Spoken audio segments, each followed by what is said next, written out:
continue se derramando na presença de Deus. Feche seus olhos e apenas entenda que você é filho. Glória a Deus. Esqueça de tudo que está te distraindo aqui, apenas foque na presença de Deus. Que isso possa apenas bastar.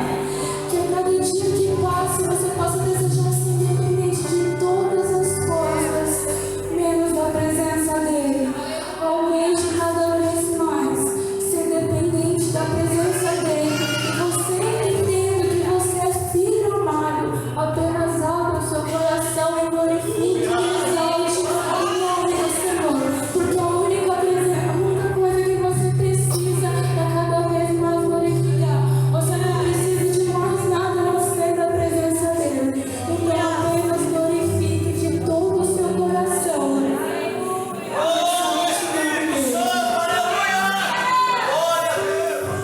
Entender com a paz do Senhor, amém? Ainda em pé, abra comigo sua Bíblia, Evangelho de Mateus, capítulo de número 6,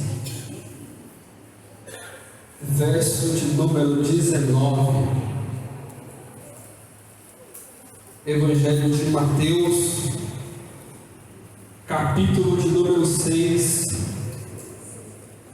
verso 19. Assim diz a palavra do Senhor: não ajuntei para vós tesouros na terra, onde a traça e ferrugem os corroem, e onde os ladrões arrombam e roubam. Mas ajuntai para vós tesouros no céu, onde nem a traça nem a ferrugem corrói, e onde os ladrões não arrombam e nem roubam. Pois onde estiver o vosso tesouro, aí estará também o vosso coração. A luz do corpo é o olho. Portanto, se o teu olho for puro, todo o teu corpo será cheio de luz. Se porém o teu olho for mau, todo o teu corpo será cheio de trevas. Se portanto a luz que estiver em ti for trevas, como será grande as trevas? Nenhum homem pode servir a dois senhores, porque há de odiar um e amar ao outro, ou se apegará a um e desprezará o outro. Não podeis servir a Deus e a Mamon. Por isso eu vos digo: não vos preocupeis pela vossa vida, pelo que haveis de comer ou pelo que haveis de beber, nem quanto ao vosso corpo pelo que haveis de vestir. Não é a vida mais que a comida, e o corpo mais do que o vestuário? Olhai para as aves do céu, pois elas não semeiam nem colhem, nem ajuntam em celeiros, e vosso Pai Celeste as alimenta. Não sois vós muito melhores do que elas? Mas quem de vós, com as suas preocupações, poderá acrescentar um covado à sua estatura? E quantas vestes? Por que vos preocupeis? Olhai para os lírios do campo, como eles crescem, não trabalham nem fiam. E eu vos digo que nem mesmo Salomão, em toda a sua glória, vestiu-se como um deles. Portanto, se Deus assim veste a grama do campo que hoje existe, e amanhã é lançada no forno, não vos vestirá muito mais, ó vós, pequena fé. Portanto, não fiqueis ansiosos, dizendo: o que comeremos, ou beberemos, ou com que nos vestiremos? Porque todas as coisas o gentil buscam, porquanto o vosso Pai Celeste sabe que necessitais de todas essas coisas. Mas buscai primeiro o reino de Deus e a sua justiça, e todas essas coisas vos serão acrescentadas. Não fiqueis ansiosos, pois com o amanhã, porque o amanhã cuidará de si mesmo. Suficiente é um dia o seu próprio mal. Presbítero Iago, vem aqui fazer essa oração. E logo após o louvor congregacional, já pode estar se preparando, que está com a oportunidade. Vamos orar. Soberano e eterno Deus, amado Pai, estamos aqui, Senhor Deus, na tua casa mais uma vez, Senhor Deus, para engrandecer o seu santo nome, Pai. Pai, muito obrigado, Senhor Deus, pelo que o Senhor tem feito nas nossas vidas. Obrigado, Senhor Deus, por tudo, Senhor Deus, pela nossa saúde, Senhor Deus, pelo tudo que o Senhor fez, Pai. Assim nós pedimos e te agradecemos nessa noite, Senhor, em nome de Jesus. Amém e amém.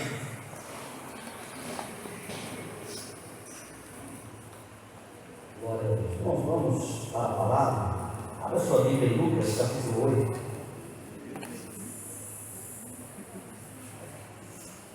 Lucas, capítulo 8.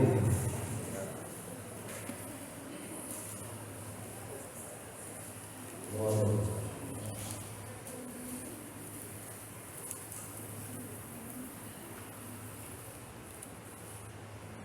Evangelho de Lucas, capítulo 8, nós vamos ler a partir do verso número 26. Hoje é um culto denominado culto da família.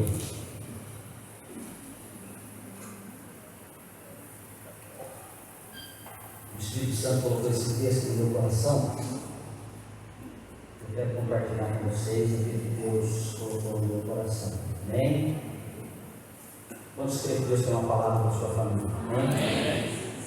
Lucas capítulo 8, verso 26, diz assim: Jesus e os discípulos chegaram à região de Gerasa, no lado leste do lago da Galileia. Assim que Jesus saiu do barco, um homem daquela cidade foi encontrar-se com ele. Esse homem estava dominado por demônios. Fazia muito tempo que ele andava sem roupas e não morava numa casa. Diga comigo, não morava numa casa. Segura. Mas vivia nos túmulos do cemitério. Quando viu Jesus, o homem deu um grito, caiu no chão diante dele e disse bem alto: Jesus, filho de Deus, filho do Deus Altíssimo, o que o Senhor quer de mim? Por favor, não me castigue. Ele disse isso porque Jesus havia mandado o espírito mal sair dele. Esse espírito o havia agarrado muitas vezes. As pessoas chegaram até a amarrar os pés e as mãos do homem com correntes de ferro, mas ele quebrava e o demônio levava para o deserto. Jesus perguntou a ele: como é que você chama? Meu nome é Multidão, respondeu ele. Ele disse isso porque muitos demônios tinham entrado nele. Aí os demônios começaram a pedir com insistência a Jesus que não os mandasse para o abismo. Muitos porcos estavam comendo no morro ali perto. Os demônios pediram com insistência a Jesus que os deixasse entrar nos porcos. Ele deixou. Então eles saíram do homem, entraram nos porcos e se atiraram morro abaixo, para dentro do lago e se afogaram. Quando os homens que estavam tomando conta dos porcos viram o que havia acontecido, fugiram e espalharam a notícia na cidade e nos seus arredores. Muita gente foi ver o que havia acontecido. Quando chegaram perto de Jesus, viram um homem de quem haviam saído os demônios e ficaram assustados, porque ele estava sentado aos pés de Jesus, vestido e no seu perfeito juízo. Os que haviam visto tudo contaram ao povo como o homem tinha sido curado. Aí toda a gente da região de Gerasa ficou com muito medo e pediu que Jesus saísse da terra deles. Então Jesus subiu do barco e foi embora. O homem de quem os demônios tinham saído implorou a Jesus: e deixe ir com o Senhor. Mas Jesus o mandou embora, dizendo: volte para casa. Diga comigo: volte para casa e conte o que Deus fez por você. Amém? Queridos, hoje nós estamos aqui no culto, como disse a princípio, denominado culto da família, tá? Sendo este culto da família, o Espírito Santo falou muito forte ao meu coração a respeito desse texto. Ele é um texto muito conhecido. Eu quero acreditar que você já deve ter ouvido muitas pregações dentro desse texto, né? Nas outras traduções diz o gadareno, né? Ou aquele homem que Gadara. Essa tradução que é um pouco diferente, a linguagem de hoje. Mas nós vemos aqui que Jesus ele opera um milagre na vida de alguém que realmente estava precisando de ajuda. Esse homem estava numa situação, irmãos, muito ruim mesmo. Ele, para você ter uma ideia, quando ele era possuído pelas entidades malignas ou pelos demônios, como você queira entender, ele cometia muitas atrocidades, fazia muita coisa que acabava com a sua saúde, acabava com a sua vida, com a sua comunhão, com o seu relacionamento. E era uma pessoa que estava realmente numa situação deplorável, né? Decadente, ruim. Uma pessoa que realmente precisava de um encontro real com Jesus.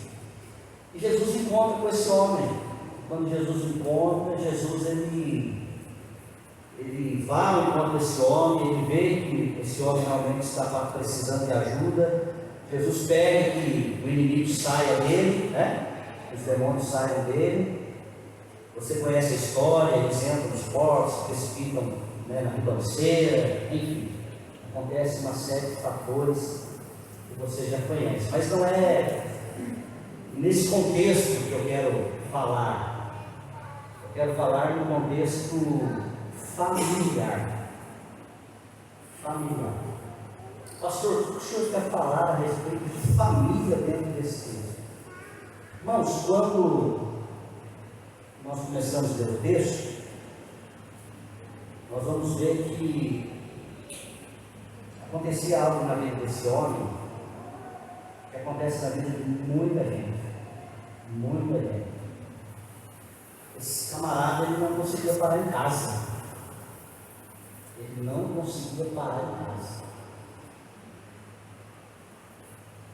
que quer dizer isso, pastor? Ele não conseguia ter um relacionamento familiar, irmão. Não conseguia, devido à situação que ele estava. Situação ruim que ele estava. E isso é um problema. E no contexto que nós estamos vivendo, nós vemos que muitas famílias também passam por essa situação. Já percebeu que as pessoas hoje, elas não conseguem muito ter comunhão dentro de casa? Não conseguem muito ter um relacionamento familiar? Entendeu? É cada um por si, e Deus por todos, cada um cuida da sua vida, né? É assim? Muitas vezes o relacionamento familiar, a comunhão, a amizade dentro da família vai se perdendo. Está acontecendo coisas ruins. Quando nós lemos, depois que ele recebe o milagre, ele teve a intenção no coração, de seguir Jesus. Ele estava totalmente restaurado. Ele falou: Senhor, agora eu quero andar com o Senhor, me leva junto, eu quero que o Senhor leve eu junto. Mas Jesus olhou para ele e falou: não, você tem que voltar para a tua casa. Jesus falou para ele: volta para a tua casa e conta aos teus o que te foi feito. Irmãos, quando eu olho para esse texto e vejo hoje as pessoas, principalmente as pessoas que se convertem a Cristo, acontece algo muito interessante. Por quê? Porque quando nós nos convertemos, Marcelo, automaticamente nós começamos a chocar com pessoas da nossa família que pensam diferente da gente. É verdade ou não é? A gente começa a chocar presbiteriano. Por quê? Porque eu me converti, mas a minha irmã, ela pertence a uma outra religião. E automaticamente a gente vem de uma cultura onde a gente vem, Diácono Rodrigo, seguindo a tradição dos nossos pais, não é assim? Eu sou neto de benzedeira, Lucas. Imagina, minha avó foi a maior benzedeira de Argentina. Benzia cavalo, galinha, porco, pé de café. A velhinha benzia tudo. Ela benzia até eu, irmão, negócio virado do avesso, se torcia tudo assim. A minha avó falava assim: eita, tá carregadinho. Ela avó, torceu tudo. E ela falava isso para mim, eu lembro, eu era criança. Então eu vim de uma cultura, de uma família católica, apostólica romana, e ainda bezedeira, outra parte espírita. Uma tia minha cigana, imagina, ó, tem cigano na minha família, tem tudo na minha família. Cigano, e a minha tia já gostava de um negócio meio pesado, gostava de mexer com as coisinhas mais fortes um pouco. E quando a gente se converte e a gente vai visitar os nossos familiares, a gente chega lá e fala assim: eu agora sou crente. Eles ficam assim: quê? Sou crente. Você é crente? Sou crente. Já dá um clima, sabe? Parece que joga um balde de água fria. Por quê? Porque são pensamentos diferentes, evangelista Hélio. Pensamentos diferentes, Bom Jorge. E acaba criando, Ross, esse bloqueio na família. Acaba criando um bloqueio na família. Olha, fica um negócio estranho, por quê? E quando a gente não é bem orientado, principalmente instruído na palavra, se a gente não tiver sabedoria, irmãos, a gente perde a amizade com as pessoas da nossa casa. É verdade ou não é? Perde. Por quê? Porque a gente acredita que a gente está certo e acabou e não sei o que e tal, e acaba arrumando briga dentro de casa, no meio da família. E fica aquele clima ruim. Aí se afasta. Fica um negócio estranho, sabe? Lógico que quando você se converte, você começa a receber o ensinamento da palavra, você tem outra cabeça, você tem outra visão do mundo, outra visão das coisas. Por quê?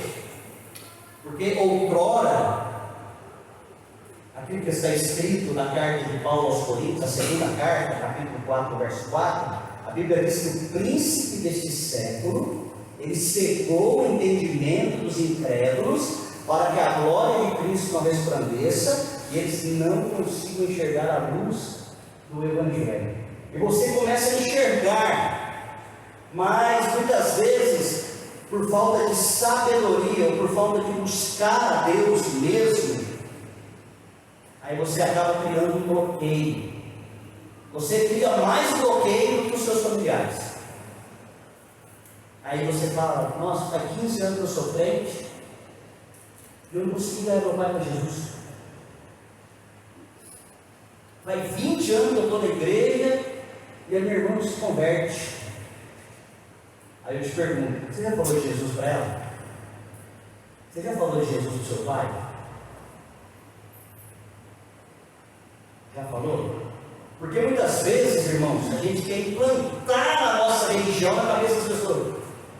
Não é a sua religião que tem que ser colocada na cabeça das pessoas, é a palavra de Deus. O que liberta o homem da escravidão é a palavra. A sua religião pouco importa, porque Jesus não é uma religião, Jesus é o Salvador do mundo. A palavra religião significa o quê? Religar o homem a Deus, mas é o que mais tem feito, é afastado e separado a família. E eu lendo esse texto, irmãos, eu fiquei imaginando a situação desse homem, antes dele ter um encontro com Jesus. E eu tinha um irmão alcoólatra, que o Senhor já recolheu. Irmão, e quando a pessoa ela é alcoólatra a ponto de ficar na rua, é difícil. Porque você não consegue mais segurar ele dentro de casa, não consegue, irmãos. Eu passei por isso há alguns anos. Eu, minha mãe, alguns anos. E eu estava lembrando disso hoje, lendo esse texto, eu estava lembrando do meu irmão. As coisas que ele fazia, os absurdos que ele fazia. Ele fazia, irmão, coisas que aos olhos humanos você fala: não é possível que uma pessoa vai igual desse, não é possível. Não pode ser a pessoa normal, não pode ser. Tem alguma coisa errada, deve ter uma outra coisa aí dentro. Porque, irmão, faz coisas, Marcelo, que é absurdo, coisas terríveis. E o que me chama a atenção é que o meu irmão, ele não conseguia ficar em casa. E às vezes, eu tenho lembrança que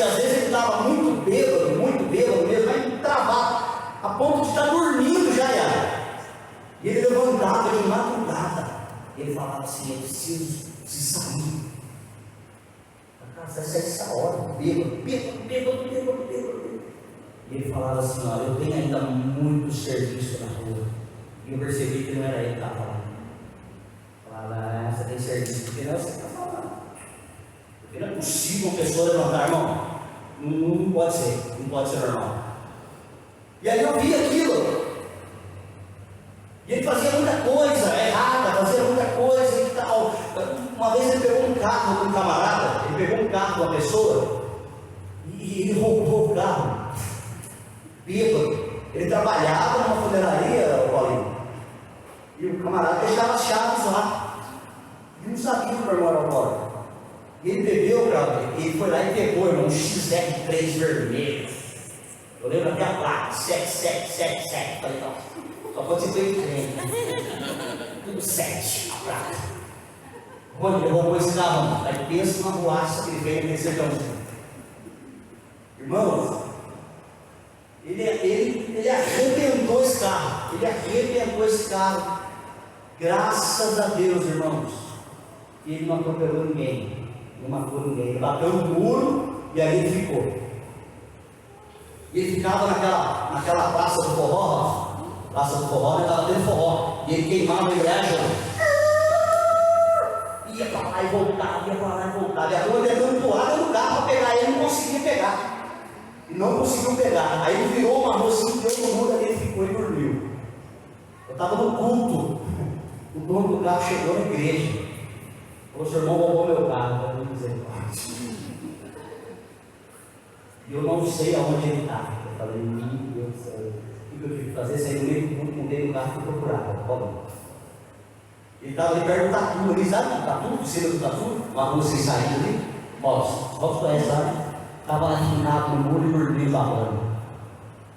Não, muitas zoaças ele fez. Mas o que me chama a atenção é que ele não conseguia ficar em casa. Não conseguia, porque é uma pessoa que o inimigo luta para destruir ela. Uma da função do diabo é acabar com a família, é acabar com o relacionamento familiar. O diabo não quer que você fique em casa. O diabo não quer que você tenha relacionamento familiar. O diabo não quer que você tenha comunhão. O diabo não quer que você senta na mesa de domingo, igual o almoço que você mandou hoje lá. O diabo não gosta dessas coisas não, Marcelo. Você sentar com a mãe, com o pai, com a família, para comer um almoço. O diabo odeia isso. O diabo odeia. Sabe o que o diabo quer? O diabo quer que você vá para o shopping. Você vai almoçar no shopping. Sua mãe liga para você: eu almoçar aqui, filho. Não, mãe, não tem para o shopping. O diabo quer que você faça essas coisas. Ele quer dividir, ele quer separar muitas vezes a família, ele quer tirar a comunhão. E hoje tem muito entretenimento, hoje tem muitas ofertas, irmãos, que o inimigo muitas vezes coloca e a gente, por falta de discernimento e sabedoria, a gente não percebe.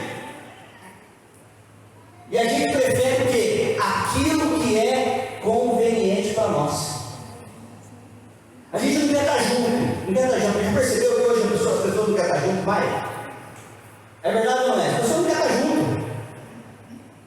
A pessoa liga e fala: hoje não vai dar. E às vezes um familiar seu, um parente seu, está querendo a sua comunhão, está querendo estar com você. E você muitas vezes não quer estar junto.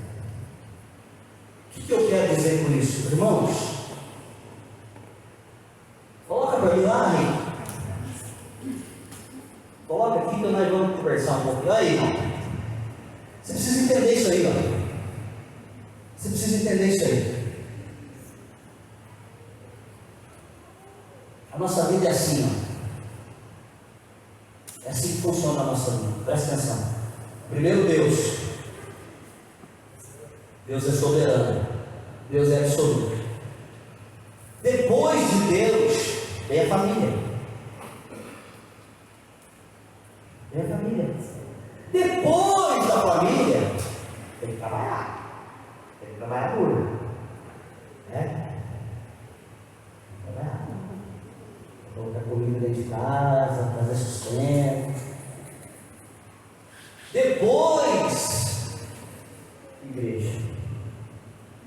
igreja dessa forma.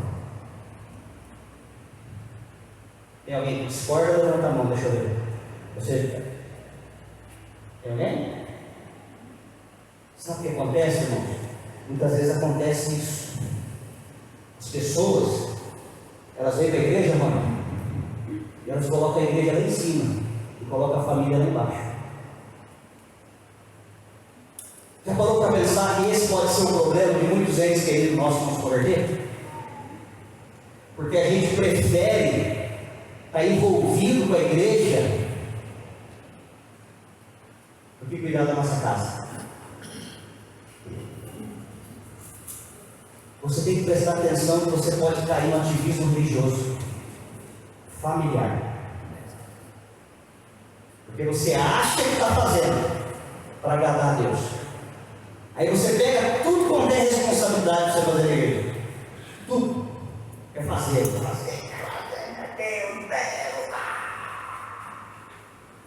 O que você faz na igreja, irmão? Eu canto no louvor. Eu lavo a igreja. Eu fico na porta. Eu prego. Eu visito. Eu faço comida. Faço café. Faço isso. Faço aquilo. E na sua casa faz o quê? Eu só descanso. Na igreja, ele faz tudo. Uma bênção na igreja, Tiago. Uma bênção na igreja. Aí a esposa olha para você e fala assim: amor, vamos lá na casa da mamãe? Não, hoje eu não posso. Por quê? Preparando a mensagem, eu vou pregar hoje à noite. Então tá bom. Aí chega o próximo domingo: amor, hoje dá? Não é que eu preguei lá domingo e recebi convite de novo? Então a gente não vai de novo. Não vai nada. Você escuta. E vice-versa. Bom, as pessoas, elas caem no ativismo.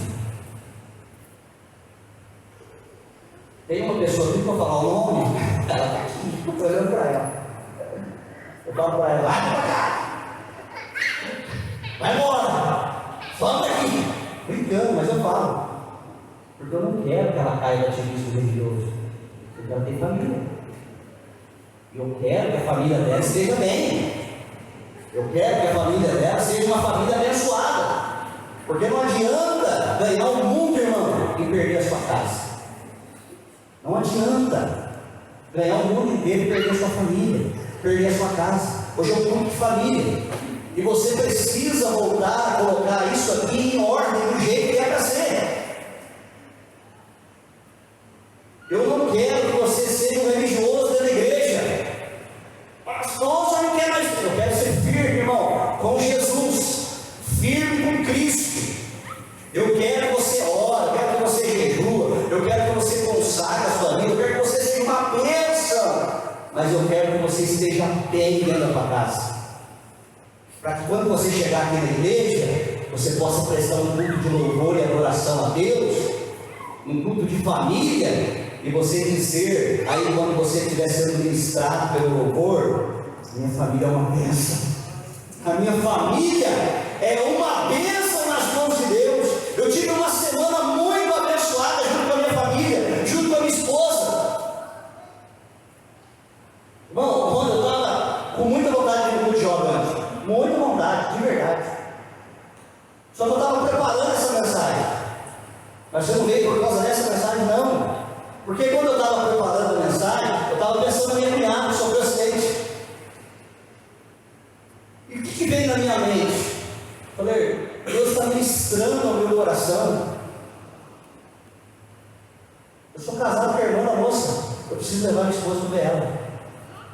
Então eu tive que escolher: ou eu vim no culto de jovem, eu ia lá. E dentro daquilo que eu estou ministrando para você, irmão, eu escolhi lá e foi na direção de Deus. Pastor, o senhor perdeu o culto? Perdi o culto. Perdi o culto de jovem, irmão, porque eu precisava ir lá. Você está entendendo? Há momentos na tua vida que você precisa estar cuidando da sua família. Você precisa cuidar da sua família. Você precisa cuidar dos seus pais, né? Já estão idosos. Daí o nosso irmão Edson vai viajar, visitar a família, né? Uns 20 dias lá ou mais. Irmãos, pai e mãe é uma vez só, irmãos. Tem pessoas aqui que já perderam e sofrem até hoje por essa razão. Então, honre o seu pai, honre a sua mãe, honre a sua família. Se você tem um parente que não é crente, mas faz questão da sua presença em um determinado encontro, vai lá. Você não vai se contaminar, você é luz. Você é homem de Deus, mulher de Deus. Pastor, mas lá vai ter muita bagunça. Vai lá e faz a sua parte. Chega lá, dá um abraço, entrega uma lembrancinha, conversa. Se der liberdade para você fazer uma oração, você ora. Eu recebi um convite para ir velório, uma tia minha faleceu. E a família é totalmente diferente da gente, porque a gente é crente, e eles de outra religião. E aconteceu algo comigo tão interessante lá no velório, mano. Na hora que foi fechar o caixão, meu tio falou: peraí, fecha não. Meu sobrinho é pastor, fica de ideia. Você só fecha esse caixão depois que orar pela família. E não professa a mesma fé que eu, irmão. Ele não professa a mesma fé que eu. E ele disse: não, eu quero que você ore pela nossa família, porque eu sei que você é o homem de Deus. Está entendendo isso? Não perca a sua família por causa da religião. Não perca a sua família por causa de ativismo religioso. Não perca a comunhão do seu pai, da sua mãe, dos seus irmãos, dos seus filhos, por causa da religião ou por causa da religiosidade. O Senhor, através do Espírito Santo, Ele quer sim você envolvido com as coisas de Deus. Com certeza quer, porque nós sabemos que os dias são maus, as coisas, cada dia que passa estão ficando pior. Mas você não pode perder a sua família. Você não pode perder os seus. Tem que estar junto, irmãos, porque senão você não ganha eles, porque você não conquista eles. Quando Jesus viu quando esse homem encontrou com Jesus novamente, ele estava em perfeito estado, são, liberto, transformado. Se fosse um pastor, talvez tinha falado para ele: não, fica firme aqui agora, hein? Você foi curado, você foi liberto, fica aqui. Não é assim que o pastor faz? Ô irmão, você recebeu a cura, você recebeu a libertação da igreja, e agora você não, fica aqui. Jesus falou para ele: não, vai lá na tua casa e conta para a tua família o que Deus te fez. Você já contou para a tua família o que Deus te fez? Porque você contar aqui na igreja, irmão, aqui todo mundo é crente. Todo mundo já sabe o que Deus faz. Todo mundo já acredita no poder de Deus. A gente já conhece, já viveu o sobrenatural de Deus. Mas e lá no meio da sua família, você já contou? Você já contou que você foi liberto? Já contou que você foi transformado? Já contou os bens que Deus tem feito? Mas quando chega lá, você fica assim, ó. A pessoa está querendo ouvir de Jesus, você está.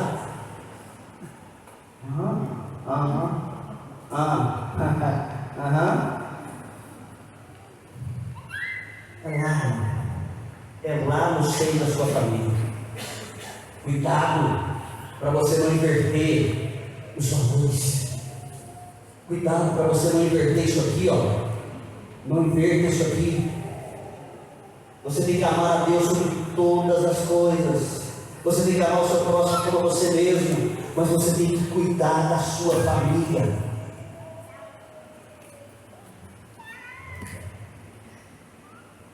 Já falou de Jesus lá no meio da sua família, que não é crente?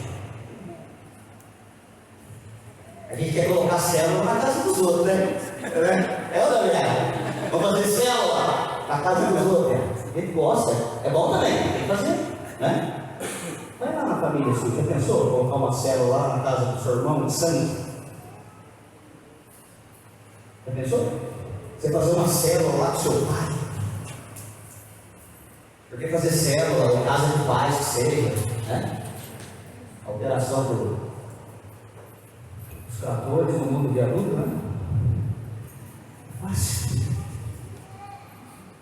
Fácil eu ir lá na casa do nosso irmão aqui, né? O irmão já disse que abriu a porta da casa dele, é benção.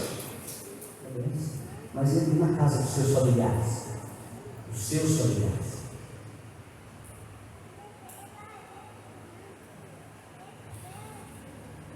Você precisa ganhar sua família para Jesus. Eu preciso ganhar minha família para Jesus. Vamos colocar em pé? Eu vou terminar.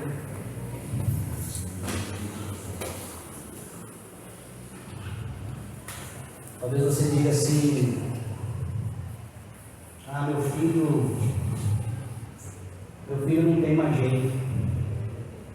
Talvez você pode olhar para mim e dizer: pastor, eu já tentei. Não quer. Não quer, pastor. Já orei, já falei de novo, não acontece nada. Mas Deus me coloca aqui para dizer para você: não desista da sua família. Não desista. Não desista das pessoas da sua casa. Vai devagarzinho, mas vai. Sabe qual é o problema da gente? A gente não tem paciência, a gente quer que as pessoas se convertam na marra. Bom, enquanto você estiver tentando converter as pessoas na marra, preste atenção que eu vou dizer aqui, ó. Escute. Enquanto você estiver tentando converter as pessoas na marra da sua família, não vai acontecer, irmão. Não vai acontecer. Você pode espernear quando você quiser. Mas a hora que você começar a falar com amor, devagarzinho, com jeitinho, começar a orar, o Espírito Santo vai fazer a obra no coração dele. O Espírito Santo vai fazer a obra no coração dela. A palavra de Deus para nós aqui nessa noite, bem rapidinho, você viu que foi bem rapidinho? É para você não inverter os valores. Tem gente que trabalha muito, trabalha demais, não tem tempo para a família. Entende? Onde você está trabalhando? Onde você está trabalhando? Onde você está trabalhando? Trabalha. O que a pessoa fala quando trabalha? Quero dar um sustento bom para minha esposa, para meus filhos. Muitas vezes sabe o que a sua esposa quer? Ficar perto de você. Só isso que ela quer. Não, mas você quer o quê? Não, regalia.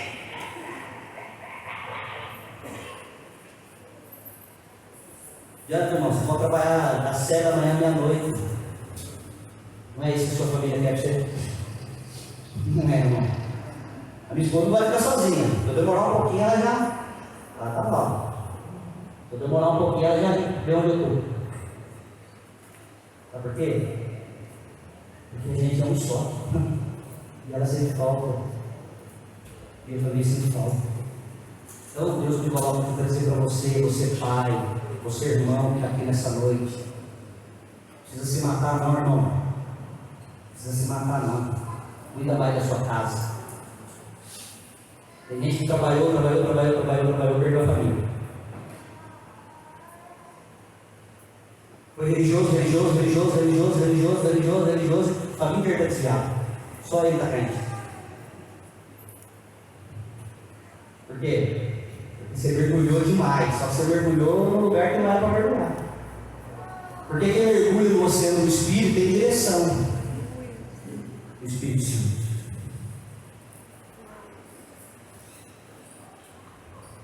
Não inverta. Não coloca a igreja lá em cima, não coloca a família aqui embaixo e nem o trabalho lá em cima. Respeita essa ordem aqui, ó. Você vai se dar bem.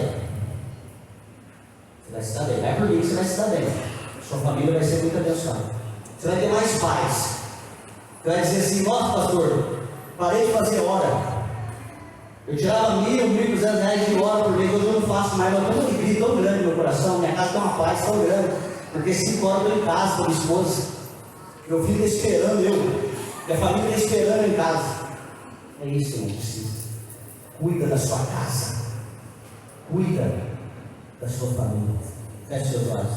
Pai, em nome de Jesus, nós queremos te agradecer, ó Deus, por essa palavra que o Senhor tem revelado aos nossos corações. Que nós possamos amar, ó Deus, e cuidar da nossa família. Que nós possamos entender, ó Deus, que, como nós já ouvimos aqui algumas pessoas dizendo, que nenhum sucesso que a gente pode obter nessa vida justifica o fracasso do nosso casamento, o fracasso da nossa comunhão com os nossos filhos. Pai, que o Senhor possa dar aos teus filhos nesta noite a questão direção. Pai, nós vemos aqui dentro desse texto o Senhor curando este homem, libertando ele de toda a opressão maligna, e o Senhor pedindo para que ele voltasse para a sua casa, voltasse para a sua família. Que as pessoas que estão aqui nessa noite, Pai, elas possam entender o propósito, Pai, de uma família. Pai, nós sabemos que a instituição família, ela vem antes da igreja. Primeiro o Senhor instituiu a família, depois a igreja. Pai, que o Senhor possa dar sabedoria às pessoas que aqui estão, que o Senhor possa dar direção a esses irmãos que aqui estão, que nós possamos olhar melhor para os nossos parentes, que nós possamos olhar melhor para os nossos familiares, que nós não venhamos esquecer, ó Deus, de cada um deles, para que um dia, Senhor, se acontecer alguma coisa, nós não venhamos ficar com a nossa consciência pesada e venha dizer no nosso coração: por que eu não preguei para o meu pai, por que eu não preguei para minha mãe, por que eu não preguei para os meus irmãos, por que eu não falei de Jesus para minha irmã, para o meu primo, para minha tia, para o meu sobrinho. Pai, muitas vezes nós não temos tempo para nada e nós esquecemos dos nossos entes queridos. Pai, guarda a nossa família embaixo das tuas mãos, cobre cada um com o teu sangue, é o que nós oramos e te agradecemos, em nome de Jesus. Para entrar nesse louvor não é fácil.